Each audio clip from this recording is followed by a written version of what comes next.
Eh bien, voilà. On vous rappelle qu'il est possible...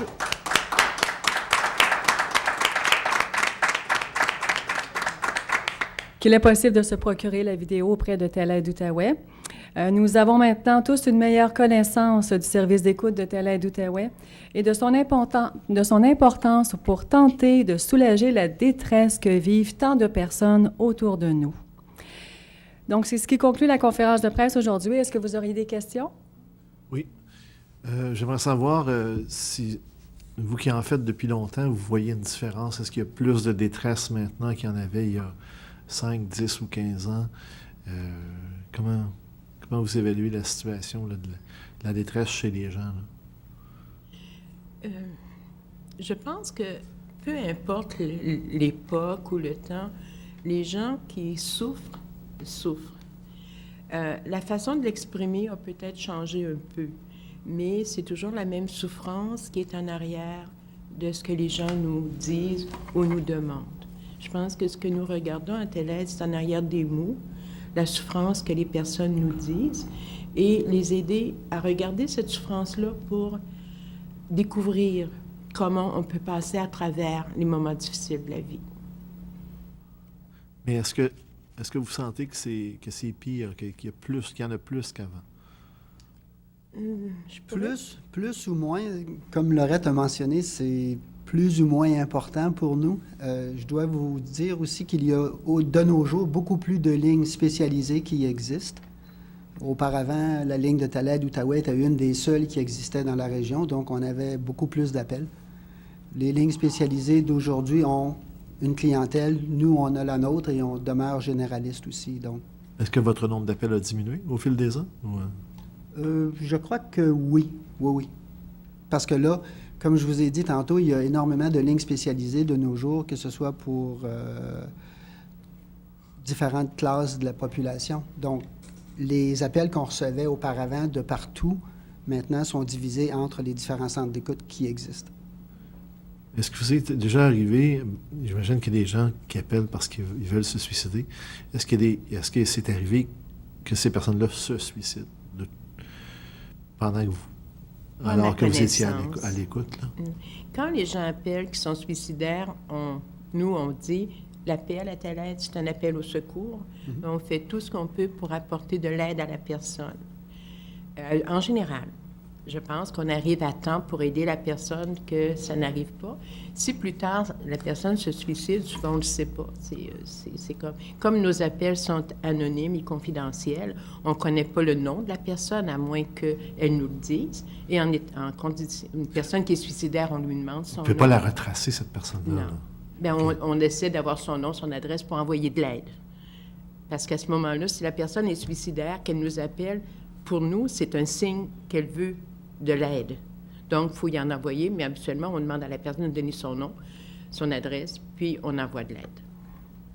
Mais c'est vraiment juste à une situation où la personne est suicidaire, là, qu'on va demander qu'elle nous donne les coordonnées mais on ne garde rien d'écrit. Donc, si la personne rappelle dans un mois, c'est pas moi qui l'ai eu le mois d'avant, je ne le sais pas. C'est vraiment... chaque appel est unique et confidentiel et reste confidentiel. Alors, si la personne envoie de l'aide à quelqu'un, mais quand c'est fini, c'est fini pour nous, là. C'est les personnes qui l'ont pris en charge qui continuent. Ce n'est pas nous. Parce qu'on ne fait pas de suivi. Puis, vous avez combien de bénévoles à l'écoute à la fois? On a une 5 à la fois? Oui. OK, on n'en a pas 50.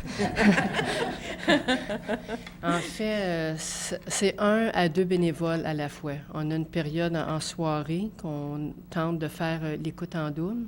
Sinon, c'est une bénévole ou un bénévole à la fois. OK, ça suffit? Y a pas on répond très bien à la demande, absolument. C'est certain qu'en soirée, on a plus d'appels. Pour ça qu'on a instauré des quarts d'écoute en double. Des quarts d'écoute en double, merci. Puis, maintenant que vous avez un bureau du côté québécois, est-ce que ce sont 2 services différents ou c'est toujours le même service pour les 2 rives? C'est toujours le même service. Pour les 2 lignes, on couvre la région d'Ottawa et de ses environs, ainsi que de Gatineau et de l'Outaouais au complet. Qu'une personne est d'Ottawa ou de Gatineau qu'elle appelle, Peu importe. il n'y a pas d'importance, on offre le même service. En fait, ouais, c'est ça. Actuellement, vous comptez combien de bénévoles? 49 ou 50. Ça joue toujours, on se maintient toujours je dirais, entre 48 et 50 bénévoles quotidiennement. Est-ce que c'est difficile de se retenir de... Parce que c'est surtout de l'écoute, vous ne faites pas de commentaires, je pense, quand les gens vous parlent. Pas de jugement et pas de morale, c'est bien Ouais. ça, oui. Mais est-ce que c'est difficile de s'empêcher de dire, par exemple, vous devriez... donner des conseils. Pourquoi vous ne faites pas telle chose? Ben, c'est un peu pour ça que dans mon allocution, j'ai mentionné la formation en écoute active. C'est une formation où on apprend justement à faire de l'écoute et non pas du jugement ou de la morale. En fait, je dis souvent le principe 2 pour 1. On a 2 oreilles, une bouche. On écoute 2 fois plus qu'on parle. Ça fait partie de la façon dont les bénévoles à Tala d'Outaouais agissent. Ensuite, qu'on donne un conseil, c'est ma façon de voir. Et c'est pas la façon de la personne de voir. Donc, les conseils que je peux donner, ça ne vaut absolument rien pour cette personne-là. Mais ça doit arriver que les gens disent « Qu'est-ce que vous en pensez? » Pardon? Que les gens vous demandent ce que vous en pensez. Absolument. Oui. Oui, ça arrive souvent. Souvent. Pour Puis, vous, donc, vous ne vous répondez pas à ce moment-là. Là.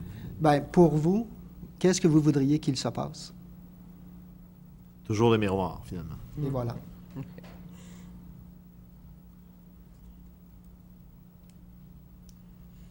D'autres questions? Puis donc, finalement, votre façon de souligner le 35e, c'est en lançant la vidéo, là, c'est ça? Cette Oui. vidéo-là va être disponible. En fait, il est disponible pour ceux qui le veulent, naturellement. On en a à l'avant pour remettre aux médias.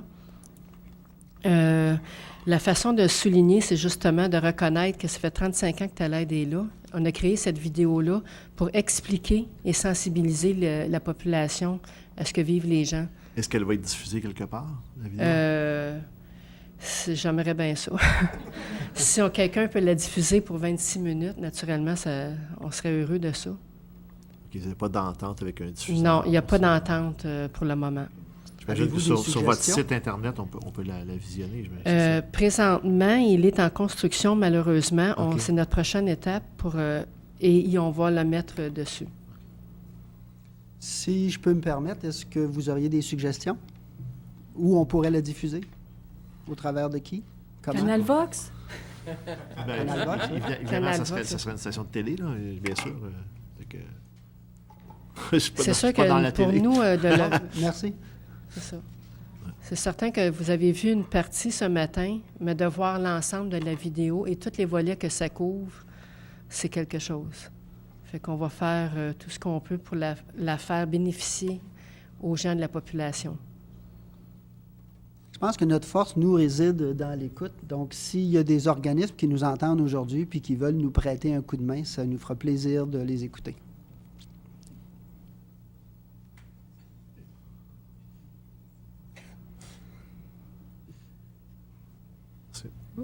Donc, c'est ce qui termine cette conférence. On vous invite d'ailleurs à poursuivre les échanges juste ici à l'arrière autour d'un gâteau fait en téléphone.